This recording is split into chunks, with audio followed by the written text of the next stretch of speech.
오늘 우리에게 주시는 하나님의 말씀은 누가복음 17장 11절에서 19절까지의 말씀입니다.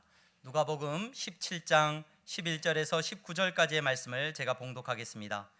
예수께서 예루살렘으로 가실 때 사마리아와 갈릴리 사이로 지나가시다가 한 마을에 들어가시니 나병 환자 10명이 예수를 만나 멀리 서서 소리 높여 이르되 예수 선생님이여 우리를 불쌍히 여기소서 하거늘 보시고 이르시되 가서 제사장들에게 너희 몸을 보이라 하셨더니 그들이 가다가 깨끗함을 받은지라. 그 중에 한 사람이 자기가 나은 것을 보고 큰 소리로 하나님께 영광을 돌리며 돌아와 예수의 발 아래 엎드려 감사하니 그는 사마리아 사람이라. 예수께서 대답하여 이르시되 10사람이 다 깨끗함을 받지 아니하였느냐? 그 9은 어디 있느냐? 이 이방인 외에는 하나님께 영광을 돌리러 돌아온 자가 없느냐 하시고 그에게 이르시되 일어나 가라, 내 믿음이 너를 구원하였느니라 하시더라. 아멘. 이 시간 샤론 찬양대 하나님 앞에 찬양하시겠습니다.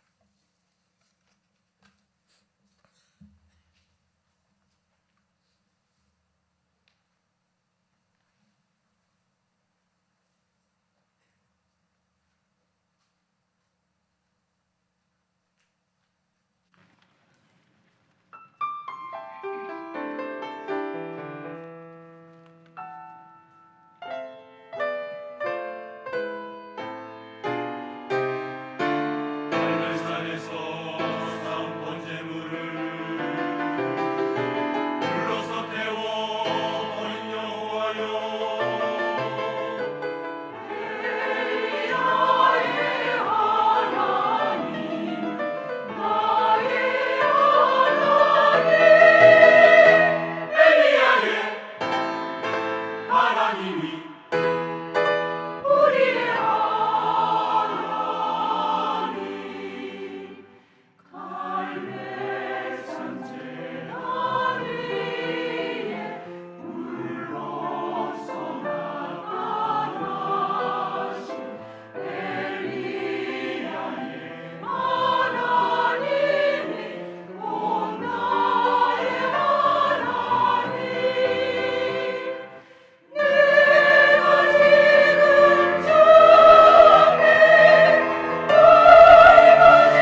감사합니다. 박수로 하나님 앞에 영광 올려드립니다. 감사합니다. 교회 소식 먼저 전하겠습니다. 오늘 예배에 참석하신 여러분 모두를 주님의 이름으로 환영합니다. 등록을 원하시는 분들은 안내하시는 분들에게 말씀하시면 도와드리도록 하겠습니다. 오늘은 교회력에 따라 맥주 감사주일로 하나님 앞에 예배드리고요. 교회 창립 기념주일로 예배를 드립니다. 우리 향동교회가 1968년 7월 7일, 오늘 똑같이 7월 7일인데 7월 7일에 처음 예배를 이 향동 지역의 한 작은 초가집에서 산속에 있는 한 초가집에서 한 전도사님의 인도로 예배가 시작되었습니다. 하나님께서 지난 56년 동안 교회를 이끄시고 교회를 통하여서 예배받기를 기뻐하신 줄로 믿습니다. 오늘 예배 가운데 하나님께서 더 큰 은혜를 주시기를 바랍니다. 기도하는 엄마들 기도 모임이 오후 1시에 102호실에서 모입니다. 기도하는 엄마들 전체 모임입니다. 여러분 많이들 참석하셔서 함께 기도하실 수 있기를 바랍니다. 권사님들 기도회 모임이 금요일 저녁 7시 30분에 계속해서 모여집니다. 여러분 열심으로 참여하셔서 기도하시기를 바라고, 우리 향동교회 특별히 7월달, 8월달 이 2달 동안은 우리 모든 성도들이 금요 기도회에 적극적으로 참여하실 수 있기를 바랍니다. 금요 기도회에 함께 참여하셔서 뜨겁게 기도하고 또 여러분들의 신앙을 믿음 안에서 세워갈 수 있는 은혜를 누리시기를 바랍니다. 향동교회 전도대가 화요일, 수요일, 토요일 이렇게 모임을 갖습니다. 여러분 많이들 참여해 주시기를 바라고요. 교육부서 여름 사역이 지금 영유아 유치부부터서 시작해서 진행되어져 가고 있습니다. 많이들 기도해 주시고 격려해 주시고 동참해 주시면 감사하겠습니다. 교회 청소 지난주 이번 주는 교회 청소는 이전도회에서 섬기도록 하겠습니다. 신앙 성장반, 기초반 여러분 신청서 제출해 주시고요. 신청해 주시기를 바랍니다. 교육부서와 차량부 봉사자를 모집합니다. 차량부 봉사자는 우리 박종국 집사님이 아니라 박동진 집사님에게 여러분 이렇게 문의해 주시고 연락해 주시면 도와드리도록 하겠습니다. 우리 옆에 분들 보면서 인사하겠습니다. 잘 나오셨습니다. 성도님은 하나님 나라의 보배십니다. 인사해 주십시오. 네, 감사합니다. 네, 우리 새 가족 등록했었는데요. 우리 일부 예배 때 황현중 성도님 교회 집사님이 다른 교회 집사님이셨는데 등록하셨습니다. 하나님께서 우리 등록하신 성도님 삶 가운데 큰 은혜 주시기를 바랍니다. 오늘 누가복음 17장 11절에서 19절까지 말씀 여러분들과 함께 읽고 우리가 말씀을 잠시 나누려고 합니다.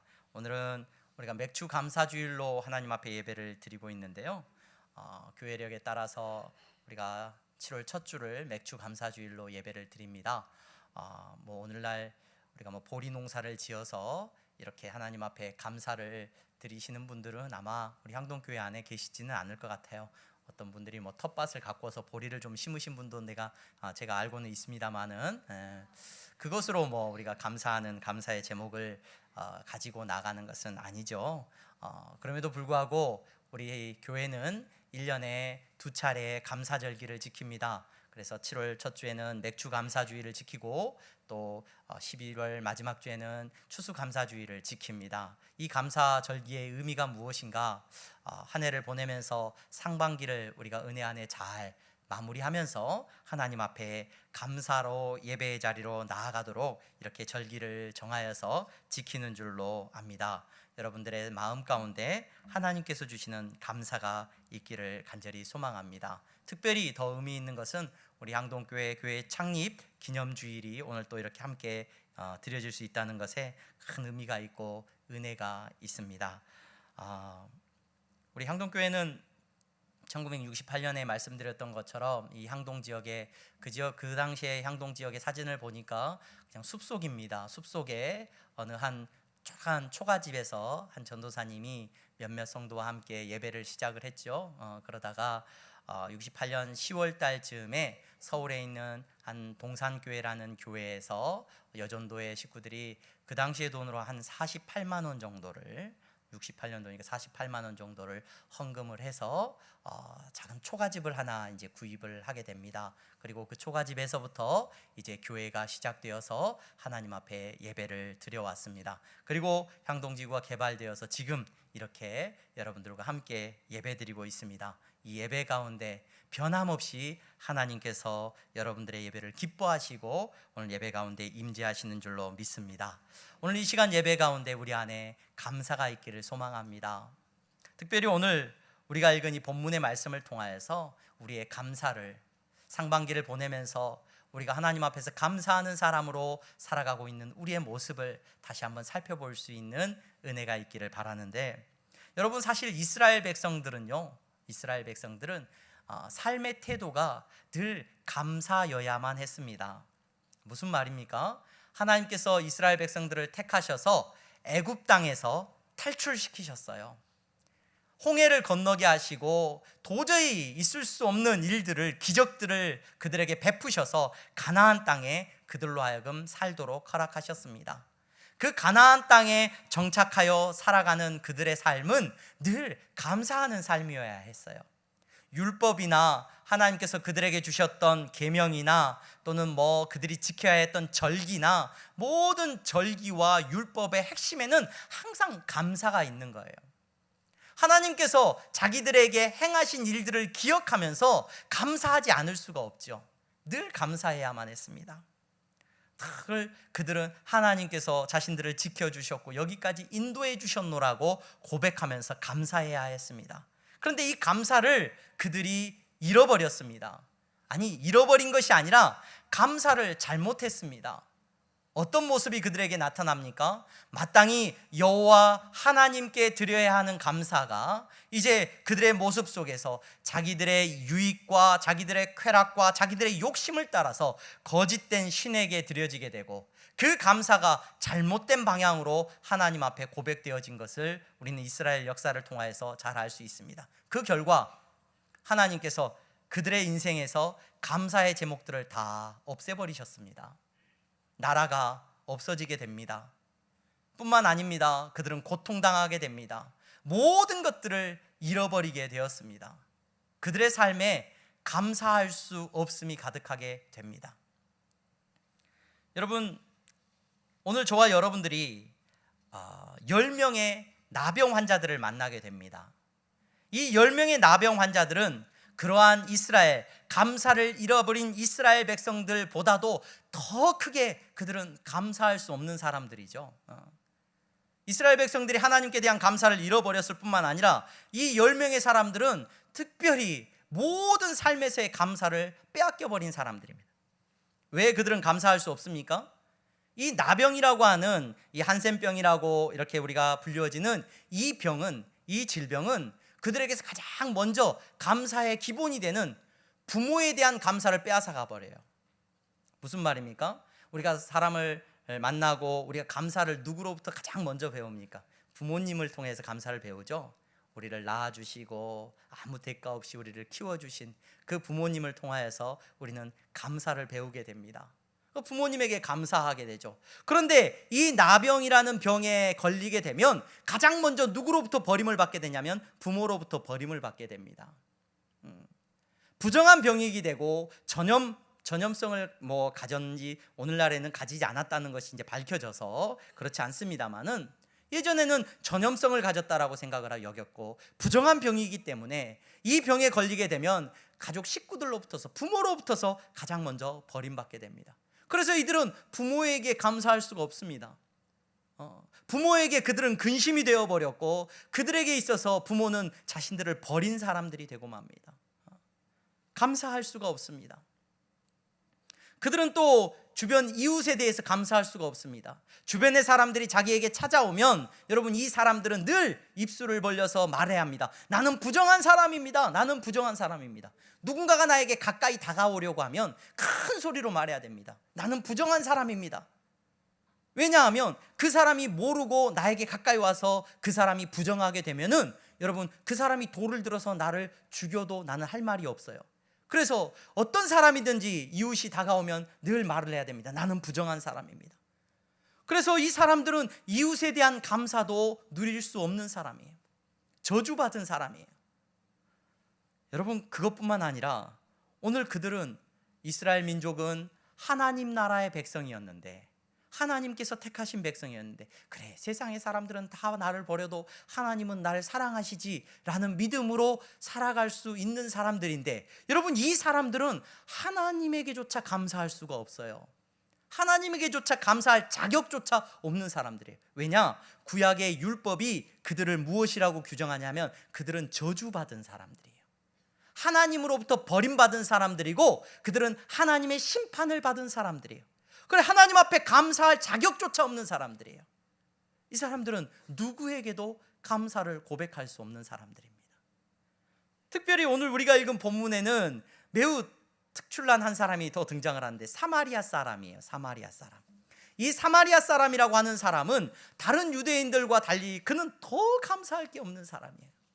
인종적으로 우리가 잘 알고 있듯이 이스라엘이라고 하는 나라는 가나안 땅에 세워진 이 나라는 다윗 이후에 솔로몬이 통치하는 나라가 되고, 솔로몬의 아들 르호보암이 왕이 됩니다. 근데 르호보암의 때에 나라가 둘로 나뉘어집니다. 나라가 둘로 나뉘어져서 12지파 가운데 10지파는 북이스라엘로 떨어져 나가고, 나머지 2지파만 이 솔로몬 이후에 다윗 가문의 왕들을 인정하면서 남유다의 나라로 머물러 있게 됩니다. 떨어져 나간 10개의 지파에는 여로보암이라는 왕으로부터 시작해서 여러 왕들이 번갈아 가면서 생깁니다. 그런 가운데 그 나라는 하나님이 보시기에 악을 많이 행합니다. 그 결과 AD BC 700년경에 여러분, 그 나라는 아시리아라고 하는 나라에 완전히 멸망을 당하게 됩니다. 근데 이 아시리아라고 하는 나라는 그 나라를 무너뜨리고 없애는 것으로 끝내는 것이 아니라, 그 땅에 살고 있는 사람들을 죽일 뿐만 아니라 그 땅에 살고 있는 모든 사람들을 다 자기들이 점령하고 있었던 다른 나라로 이주시킵니다. 그리고 그 땅에는 다른 땅에 살고 있었던 사람들을 또 그 땅으로 이주를 시켜서 혼혈 정책을 펼쳤던 나라가 이 아시리아라고 하는 나라예요. 그래서 여러분, 그 아시리아의 그 점령을 당했던 북이스라엘이라고 하는 나라는요, 사마리아가 대표적인 도시이죠. 그 도시에 살고 있는 사람들은 아브라함의 자손이 아닌 거예요. 다 유대인의 혈통이 아니라 외부에서 온 사람들이에요. 그래서 남쪽 유대 사람들은 늘 사마리아 사람들을 이방인이라고 말을 했습니다. 그 사람들을 향하여서 저주받은 사람들이라고 말을 했고, 더러운 사람들이라고 취급을 했습니다. 그러한 한 사람, 사마리아 사람이 오늘 본문에서 등장을 하고 있는 것을 우리는 보게 됩니다. 여러분, 이 사람은 더 감사할 것이 없죠. 더 저주받은 인생입니다. 더 저주받은 인생입니다. 그러한 저주받은 인생이, 오늘 인생들이 10명의 사람들이 오늘 예수님을 만나게 됩니다. 예수님을 만나게 되는데, 예수님을 만나면서 여러분, 본문에 그 상황들이 조금은 자세하게 기록이 되어 있어요. 가까이 다가갈 수가 없죠. 멀리서 소리를 지릅니다. 예수님, 예수님. 그들이 바라는 것은 그들에게 긍휼을 베풀어 주시기를, 불쌍히 여겨 주시기를 바랄 뿐입니다. 그들이 목소리 높여서 뭐 감사할 수 있겠습니까? 찬양할 수 있겠습니까? 그들은 그저 자기들을 불쌍히 여겨달라고 소리치고 있습니다. 돈을 좀 얻기를 바랐는지 모릅니다. 먹을 것을 얻기를 바랐는지 모릅니다.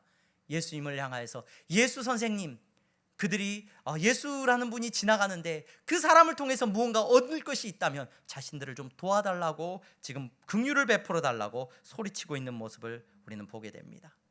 여러분, 그러한 사람들에게, 이 불쌍한 사람들에게 예수님이 조금 친절했으면 좋겠는데요. 우리는 뭐 역사 속에서, 기독교 역사 속에서 훌륭한 목사님들과 많은 믿음의 선배들을 알고 있습니다.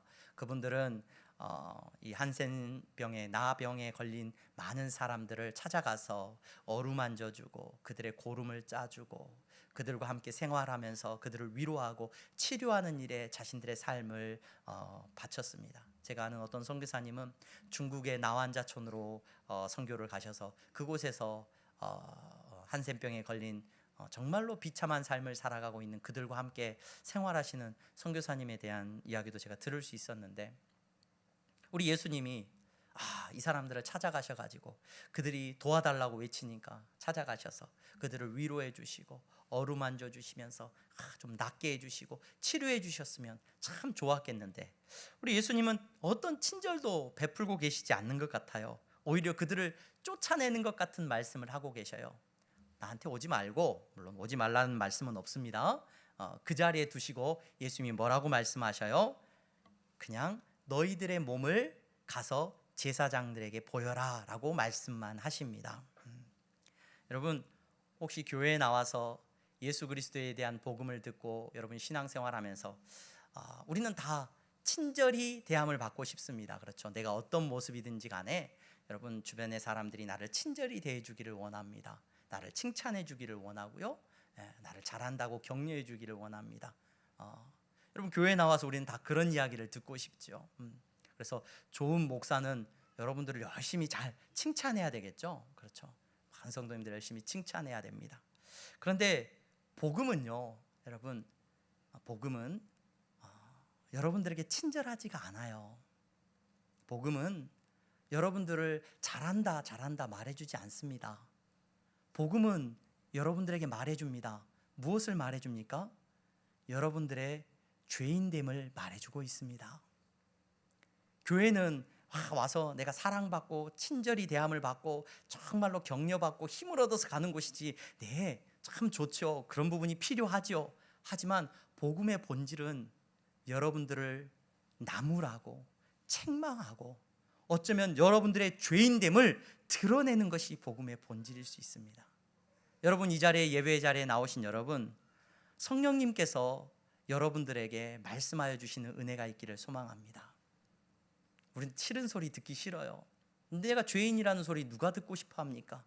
그러나 복음은 여러분들을 십자가 앞으로 이끌고 여러분들의 죄를 깨달아 알게 한다는 사실을 잊지 마시기를 바랍니다. 예수님께서는 오늘 그 병에 걸린 사람들을 향하여서 여러분 놀라운 은혜를 베풀어 주신 거죠. 그들에게 제사장에게 가서 너희들의 몸을 보이라고 그냥 명령하셨습니다.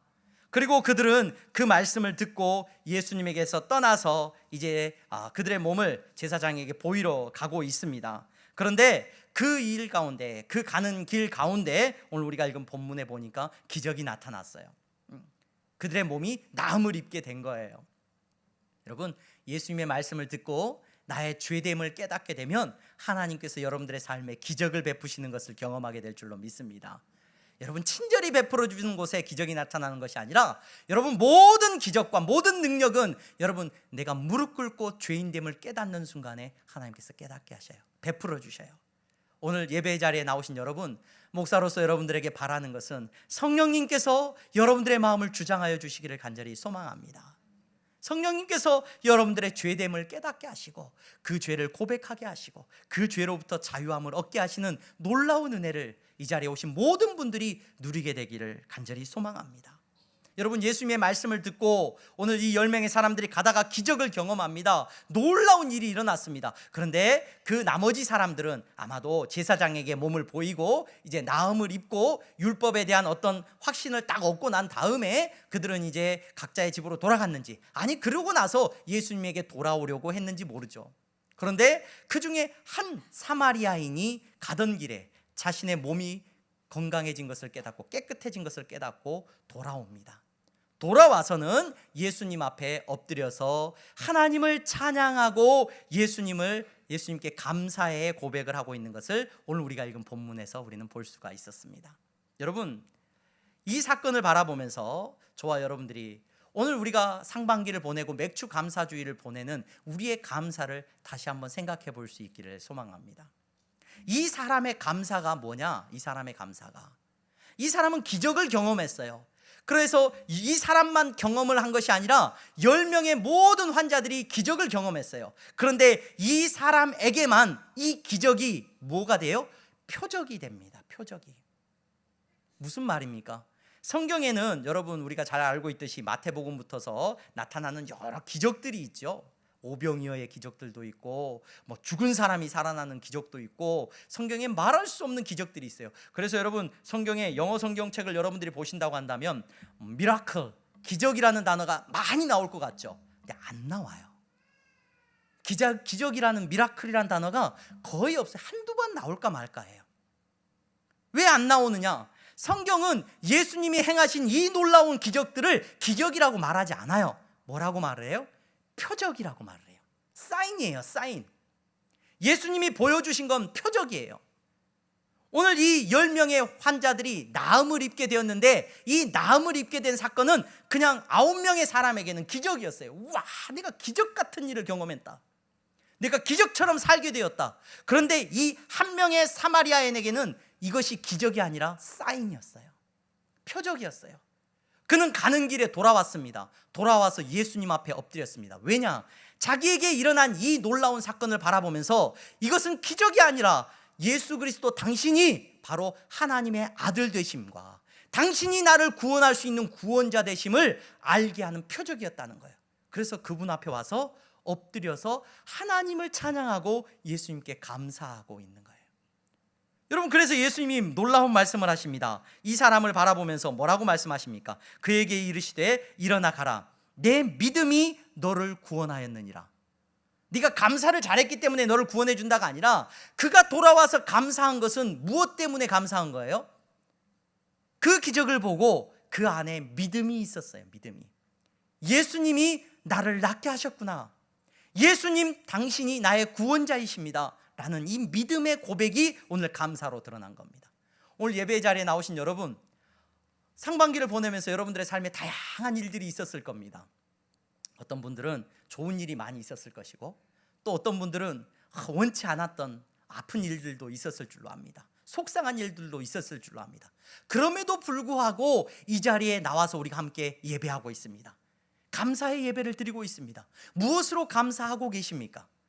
여러분, 여러분들의 감사는 믿음의 고백이 되어야 될 줄로 믿습니다. 예수님을 믿는 믿음이 있기 때문에 이 자리에서 우리는 감사할 수 있는 거예요. 하나님이 나를 사랑하십니다. 하나님이 나를 사랑하십니다. 하나님은 나의 모든 기도를 들어주십니다.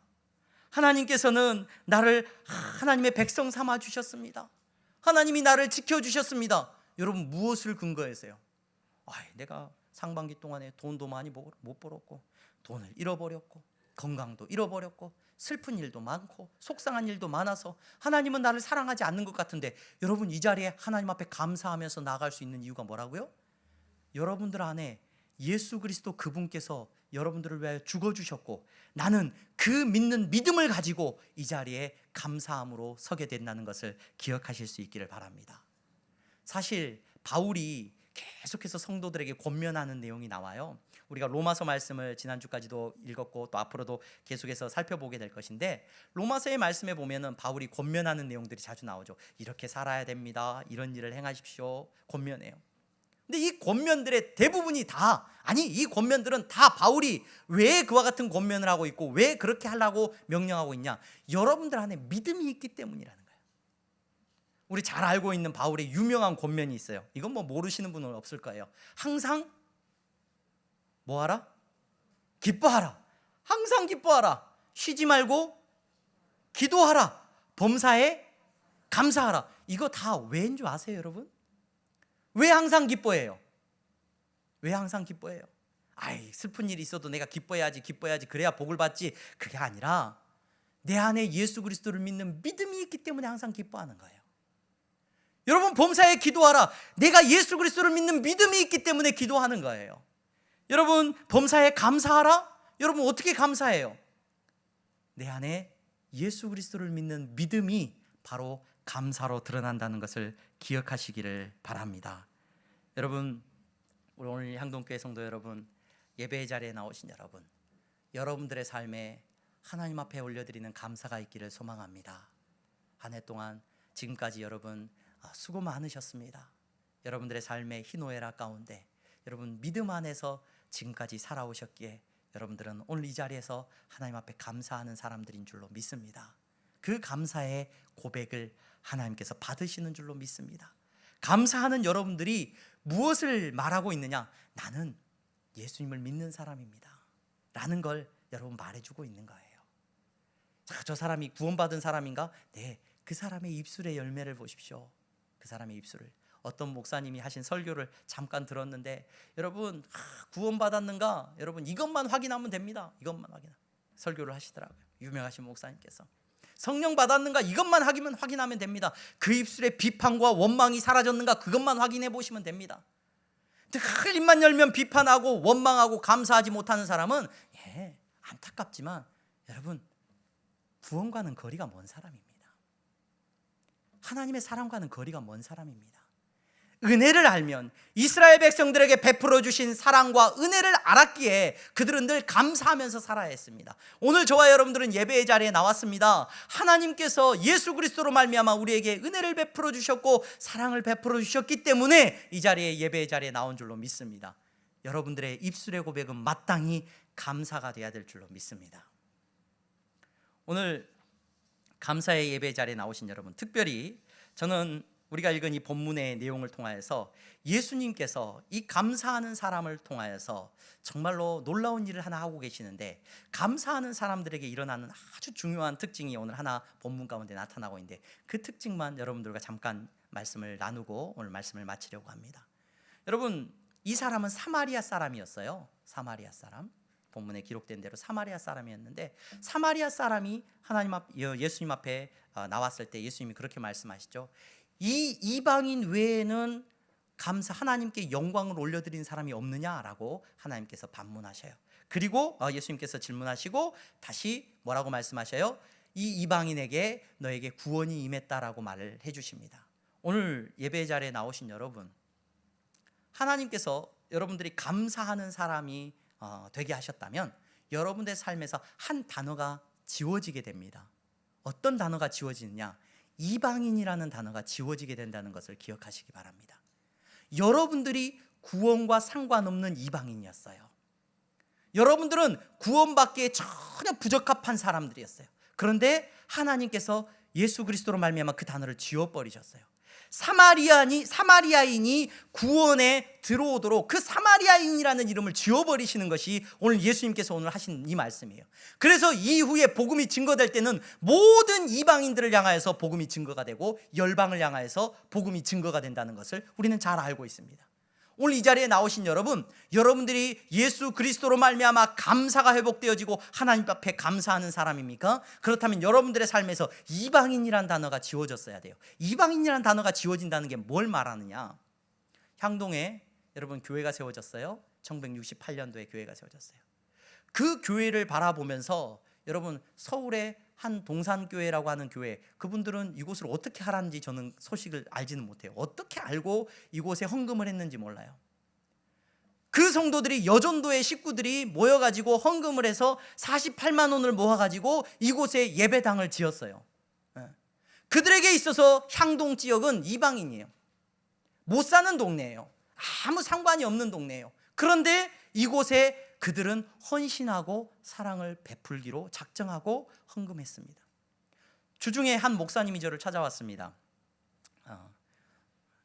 동대문 지역에 새로 이번에 이제 위임식을 하시고 예전에 사역을 같이 했던 잠깐 사역을 같이 했던 목사님인데 이 지역 근처를 지나가시다가 우리 교회 잠깐 들렸다 가셨어요. 그래서 인사를 하고 가는데 그 목사님하고 이런저런 이야기를 나누다가 목사님, 제가 이제 부임받아서 간 교회는 좋은 교회입니다. 그래요. 훌륭하신 교회네요. 그런데 목사님, 기도 제목이 있는데 우리 교회를 바라보는 마음 가운데 기도 제목이 있습니다. 어떤 기도 제목이 있습니까? 우리 교회는 오래된 교회고, 말을 들어보니까 우리 향동교회보다 오래된 교회인 것 같아요. 그래서 오래된 교회고 전통이 있는 교회고 성도님들도 다 좋고 너무 좋다는 거예요. 근데 그 교회 가면 할아버지도 그 교회 다니시고 계시고, 또 아버지도 그 교회 다니고 계시고, 자녀도 그 교회 다니고 있고, 3대째 4대째 교회 전통이 있고 너무 좋은 교회라는 거예요. 아주 훌륭한 교회고 성도님들도 400-500명 모이시는 교회인 것 같아요. 좋은 교회네요. 근데 그거를 어떻게 감당해야 될지 모르겠습니다. 왜요? 뭘 감당해요? 그랬더니 다른 사람이 들어와서 그 교회에 정착을 못해요. 왜요? 그 교회에 오면 이방인이에요. 이방인이 돼요. 다 알아요. 나만 빼고 저 사람들은 다 아는 사람들이야. 나는 몰라. 왜요? 그곳에 난 처음 왔으니까. 그럼 그 사람을 어떻게 해줘야 돼요? 교회가 받아주고 한 지체로, 공동체로 받아줘야 되는데 교회 안에 그런 모습들이 찾아보기가 힘듭니다. 여러분, 하나님께서 향동교회를 이곳에 세우셨습니다. 여러분들에게 감사하는 자로, 하나님 앞에 예배하는 자로 여러분들을 불러주셨습니다. 바라기는 여러분들의 인생에 이방인이라는 단어가 지워졌기를 주님의 이름으로 축원합니다. 이게 무슨 말이냐? 교회가 세워진 지 2년밖에 안 됐는데, 이곳에 새로 건물 짓고 여러분 모이신 지, 내가 교회 출석한 지 얼마 되지 않았는데 벌써 내 안에 이방인이 있어요. 나하고 친한 사람, 나하고 안 친한 사람. 여러분, 감사하는 사람이 어떻게 내 안에 이방인이 있을 수 있습니까? 내가 이방인인데, 내가 구원받았는데, 내가 하나님의 은혜 아니면 살 수 없는 사람이었는데 어떻게 내 편이 있고 다른 편이 있을 수 있습니까? 여러분, 기억하시기를 바랍니다. 감사하는 성도는 이방인이란 단어가 지워진 사람이에요. 그 사람은 여러분 선교하는 사람이고 복음을 위해서 살아가는 사람입니다. 그래서 그 목사님 말로는 어려운 표현으로 교회가 선교 지향적이 아니에요, 그런 말을 해요. 선교 지향적이 아니에요. 우리끼리 좋은 교회예요, 이런 말씀을 하셔요. 여러분, 우리 향동교회는 선교 지향적인 교회가 돼. 선교 지향적 막 거창하고 막 아프리카로 목사님 선교사를 파송하고 막, 여러분 그럴 수 있으면 하나님께서 힘 주시면 그 일도 감당해야 되죠. 하지만 여러분, 우리 향동교회 안에 여러분들은 정말로 여러분들의 인생 가운데 이방인이란 단어를 지우시기를 바랍니다. 내 편과 네 편이란 단어를 지울 수 있는 사람들이 되시기를 주님의 이름으로 축원합니다. 내가 예수 그리스도로 말미암아 이방인 되었던 내가 오직 은혜로 구원받았기 때문에 여러분, 우리는 그리스도 안에서 어떤 사람이든지 누가 오면 안아주고 품어주고 그를 위하여 울며 기도해 줄 수 있는 공동체가 되어야 될 줄로 믿습니다. 그 공동체가 소망이 있어요. 그 공동체가, 우리가 은혜 입었으니 우리도 마땅히 은혜를 베풀고 감사하며 살아가는 저와 여러분들이 될 수 있기를 주님의 이름으로 축원합니다.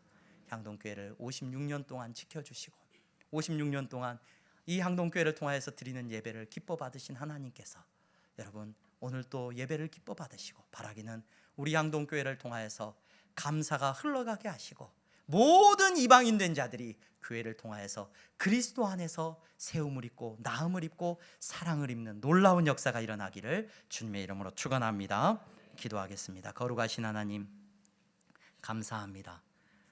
오늘 한 사마리아 사람은 예수 그리스도를 만나 기적을 경험하고 그것이 표적이 되어서 예수님을 믿는 믿음이 생겼습니다. 하나님, 그는 이제 사마리아인이 아니고 하나님 나라의 백성이 되었습니다. 사랑하는 우리 향동교회가 이 놀라운 은혜를 입게 하셨사오니 우리도 나아가서 복음을 증거하게 하시고 하나님, 모든 죽어가는 자들에게 그리스도의 사랑을 나누는 공동체가 되게 하여 주시옵소서. 예수 그리스도의 이름으로 기도하옵나이다. 아멘.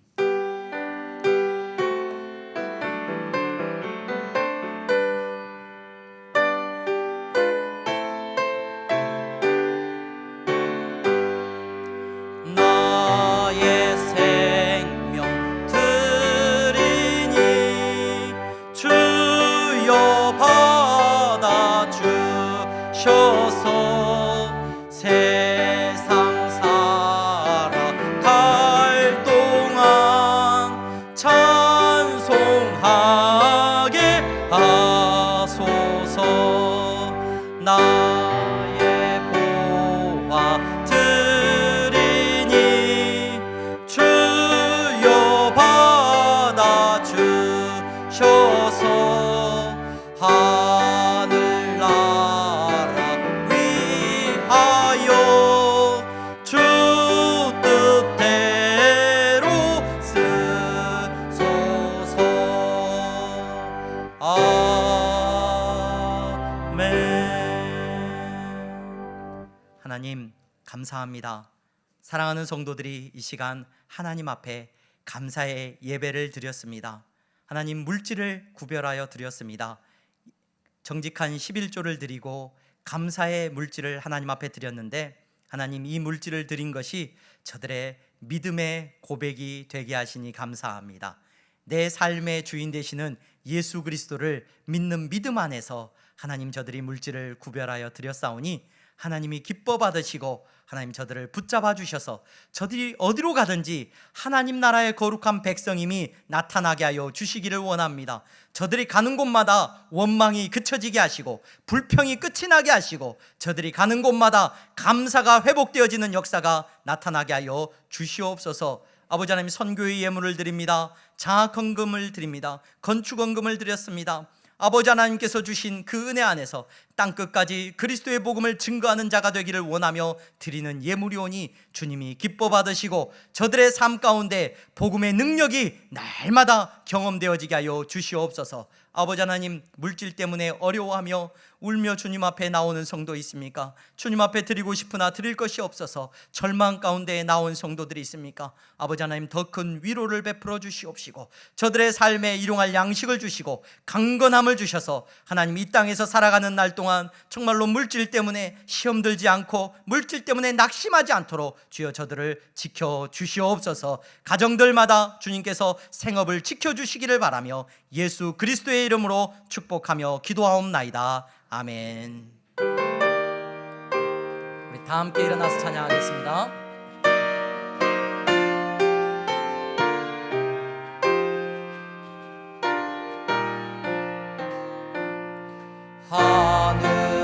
하늘에 계신 아버지 이름 거룩하사 주님 나라 임하시고 뜻이 이루어지이다. 일용할 양식 주시고 우리들의 큰 죄 다 용서하옵시고 또 시험에 들게 마시고 악에서 구원하소서. 되게 주의 나라 주의 권세 주의 영광 영원히 아멘.